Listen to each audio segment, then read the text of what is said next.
Hello, and welcome to another installment of Great Lit Chit Chat, where we're great at lit chit chatting. Today we'll be talking with Mr. Bacon Cheeseburger. Wow. Greg Stevens. Greg. Sorry, I'm extraordinarily hungry.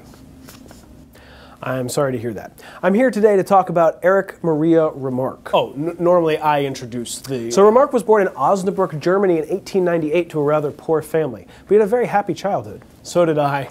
We used to get the best ice cream from... He loved music, wrote poems, essays, and started his first novel when he was 17. 17 months? He started his first novel when he was 17 years old. 17, huh? That's really fascinating. I do have a list of questions here to ask you. Typically on the show, the guest answers my questions after I ask them, not before. Not sure how you're doing that. Oh, I've seen the show. I just thought I'd start without you. What was your first question? Where was Erich Remarque born? Okay, answered that. What else you got? What was his childhood like? Covered that. Is he British? Irrelevant. Next. What was his favorite meal? Tacos? Remarque was drafted into the German army in 1916 and became a soldier in World War I. I love tacos. Do you know who makes the best tacos? Yes, Los Tacos de Puebla, South 9th Street. Remarque ended up on the Western Front near Flanders. That sounds one diddly underful. Ah, Ned Flanders. See what you did there. Eh? Very nice. Flanders is actually an area in Western Europe. Today it makes up the northern part of Belgium. He worked in a support unit building bunkers and laying barbed wire. He was injured in 1917 and ended up spending the rest of the war recuperating in a hospital. Did he end up spending the rest? He did. After the war, he published a few short fiction pieces in a popular German magazine. Das People? No. Later, he took a job as a teacher and then as the editor of a German sports magazine. Das Sportsillustration? In 1929, he published his most famous work, Im Westen nichts Neues. It was an immediate bestseller. I think he wrote a more popular one than that. A little book called All Quiet on the Western Front? Yes, that's the same book, just with the English title. The book was written in German. And why would he write the book in a different language? Because he was German. Right, but then why would he write it in English? The book was based on Remarque's experiences as a soldier. While it was popular with many readers, it was viewed as anti-war and unpatriotic by the Nazis and was one of the first books they burned publicly. Did that cut down on their heating bill? No, but it did expose them as the fascist, controlling propaganda mongers that they were.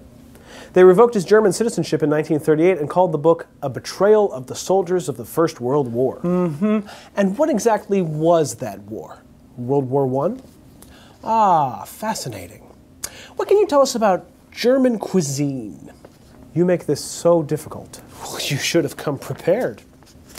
How about I tell you about World War I? And what exactly is World War I? Get your pencil ready. In the early 20th century, alliances between nations divided Europe into the Central and Allied powers. The Allied powers included France, Great Britain, and Russia, while the Central powers were made up of Germany, Bulgaria, and Austro-Hungary. Why, yes, I am awful hungry. Thank you for noticing. You know what? Here, have an apple. Ooh. After the assassination of the Archduke of Austro-Hungary, things began to devolve as countries threatened each other with retaliation. Eventually, things erupted into full-blown war in Europe. But it was a war like no one had ever seen. Cannons and machine guns changed the way war was fought, and much of the fighting consisted of trench warfare. So they wore trench coats? No, it was called trench warfare because they would fight from trenches that they dug. What kind of coats did they wear? What kind of food did they eat? You know, this is a really serious topic, and I'd appreciate just a little bit of reverence. World War I resulted in 8.5 million deaths and 21 million wounded. There were also long-lasting psychological effects on soldiers like Remarque. About his book, he said, "It is to be neither an accusation nor a confession, and least of all an adventure, for death is not an adventure to those who stand face to face with it. It will try simply to tell of a generation of men who, even though they may have escaped shells, were destroyed by the war." Wow. Thank you. That was a good apple. The younger generation began to realize the hollowness of their social values and the corruption of the old order, causing much pessimism and uncertainty.